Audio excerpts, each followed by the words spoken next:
সমগ্র মহাভারত জুড়ে কর্ণই সবচেয়ে বেশি মারাত্মক অভিশাপের সম্মুখীন হয়েছিলেন। স্বয়ং সূর্যদেবের পুত্র হওয়া সত্ত্বেও এক অভিশপ্ত জীবনযাপন করেছিলেন কর্ণ। তার উপরে তিনটি মারাত্মক অভিশাপ প্রাপ্ত হয়েছিলেন। কেন সেই অভিশাপ প্রাপ্ত হয়েছিলেন জেনে নিন আজকের ভিডিওতে। মাতা ধরিত্রী কর্তৃক কর্ণকে অভিশাপ। একদিন কর্ণ দেখতে পেলেন একটি শিশু তীব্রভাবে ক্রন্দন করছিল। তার প্রতি করুণা হয় কর্ণের। শিশুটির কাছে গিয়ে জানতে চাইলেন তার কান্নার কারণ কি। শিশুটি বলল, আমি একটি পাত্রে কিছু দুধ নিয়ে যাচ্ছিলাম। হঠাৎ মাটিতে হোঁচট খেয়ে পাত্রের সবটুকু দুধই মাটিতে পড়ে গিয়েছে। এই দুধটুকুই ছিল আমার দরিদ্র পরিবারের সদস্যর ক্ষুধা নিবারণের একমাত্র সম্বল। এখন আমি কি করি? দুধ না নিয়ে গেলে সবাইকে অনাহারে থাকতে হবে। শিশুটির কান্না দেখে কর্ণ তাকে দুধের ব্যবস্থা করে দিতে চাইলেন, কিন্তু শিশুটি তাতে রাজি হলেন না, কারণ সে বিনামূল্যে অন্যের কোনো কিছু গ্রহণ করতে চায় না। শিশুটি বলল, আমাকে যদি সাহায্য করতে হয় তাহলে মাটিতে ফেলা দুধই ফেরত দিতে হবে। তাই অনেক ভেবে কর্ণ সেই স্থানে একটি শক্তিশালী বাণ নিক্ষেপ করে মাটি নিংড়ে শিশুটির পাত্র আবার দুধে পরিপূর্ণ করে দিলেন। শিশুটি খুশি মনে ফিরে গেলেন তার আপন গৃহে। তবে নিষ্ঠুরভাবে বাণ নিক্ষেপ করার কারণে অত্যন্ত ব্যথিত হন মাতা ধরিত্রী এবং যন্ত্রণায় কাতর হয়ে তিনি কর্ণকে অভিশাপ দিয়েছিলেন, হে কর্ণ, সামান্য একটুকু দুধের জন্য তুমি আমাকে বাণ নিক্ষেপ করে নিষ্ঠুরভাবে কষ্ট দিয়েছ। তাই আমি তোমাকে অভিশাপ দিচ্ছি। তোমার জীবনও এমন একদিন আসবে, সেদিন তীর নিক্ষেপের কারণে সৃষ্ট ধরিত্রীর বুকের গর্তেই তোমার মৃত্যু হবে। তাই কুরুক্ষেত্রের যুদ্ধের সময় কর্ণের রথের চাকা বসে গিয়েছিল মাটিতে, আর সেই সুযোগে নিরস্ত্র কর্ণকে অঞ্জলিকা অস্ত্র প্রয়োগ করে বধ করেছিলেন তারই সহোদর অর্জুন।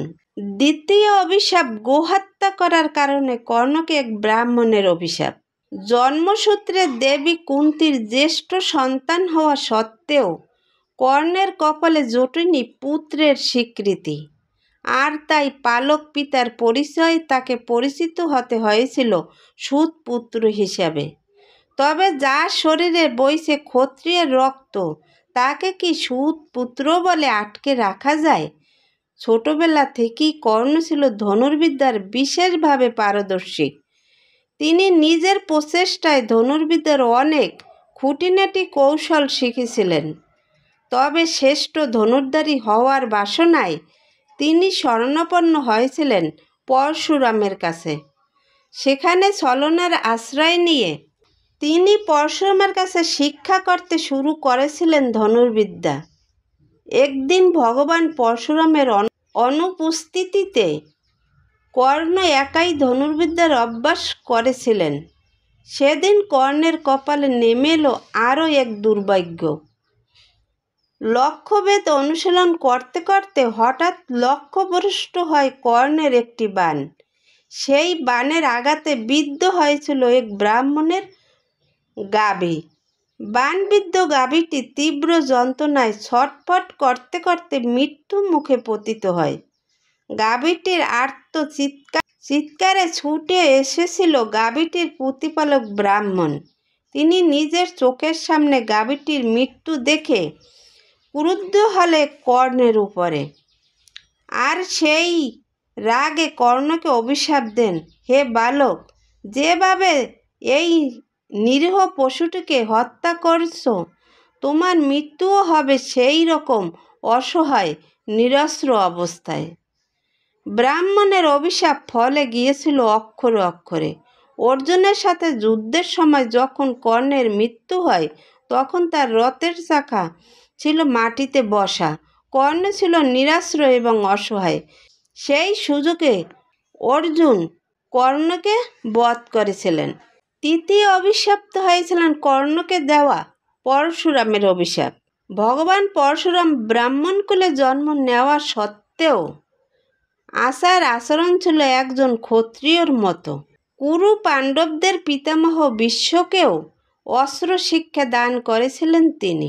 একবার কাশীরাজের কন্যা অম্বাকে কেন্দ্র করে বিশ্বের সাথে পরশুরামের 23 দিন ধরে যুদ্ধের পরেও নিজের শিষ্য বিশ্বকে পরাজিত করতে পারেনি। আর এই ঘটনার পর থেকেই তিনি প্রতিজ্ঞা করেছিলেন যে কখনোই কোনো ক্ষত্রিয়কে অস্ত্র শিক্ষা দেবেন না।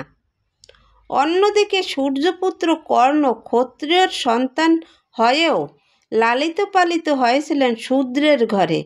তাই মিথ্যার আশ্রয় নিয়ে কর্ণ ধনুর্বিদ্যা শিখেছিলেন পরশুরামের কাছে। ধনুর্বিদ্যা লাভ করার সময় একদিন কর্ণের কোলে মাথা রেখে নিদ্রামগ্ন হয়ে পড়েছিলেন পরশুরাম। তখন একটি জংলি পতঙ্গ এসে কর্ণকে তীব্রভাবে দংশন করে। কিন্তু পরশুরামের ঘুম ভেঙে যাওয়ার ভয়ে কর্ণ সহ্য করতে লাগলেন, কিছুই করলেন না। কিছুক্ষণ পর যখন পরশুরামের ঘুম ভাঙল, তিনি দেখলেন বিষাক্ত পতঙ্গ কর্ণের শরীরকে ছেদন করতে করতে ভিতরে ঢুকে যাচ্ছে। তিনি তৎক্ষণাৎ কর্ণকে বলে উঠলেন, তুমি ব্রাহ্মণ হতে পারো না, তুমি নিশ্চয়ই কোনো ক্ষত্রিয় হবে। আমার সাথে ছলনা করার জন্য আমি তোমাকে অভিশাপ দিচ্ছি। তুমি যেভাবে আমার কাছ থেকে অস্ত্রবিদ্যা অর্জন করার জন্য ছলনার আশ্রয় নিয়েছ, তেমনি একদিন তোমার অস্ত্রবিদ্যা তোমার সাথে ছলনা করবে। কোনো একদিন তোমার এমন সময় আসবে, তীব্র প্রয়োজন থাকা সত্ত্বেও আমার কাছ থেকে শেখা অস্ত্রজ্ঞান ভুলে যাবে। এই অভিশাপের কারণে অর্জুনের বিরুদ্ধে যুদ্ধের সময় ব্রহ্মাস্ত্রকে আহ্বান করার বিদ্যা ভুলে গিয়েছিলেন তিনি। তাই অঞ্জলিকা অস্ত্রের আঘাতে প্রাণ হারিয়েছিলেন মহাবীর কর্ণ। হরে কৃষ্ণ, রাধে রাধে।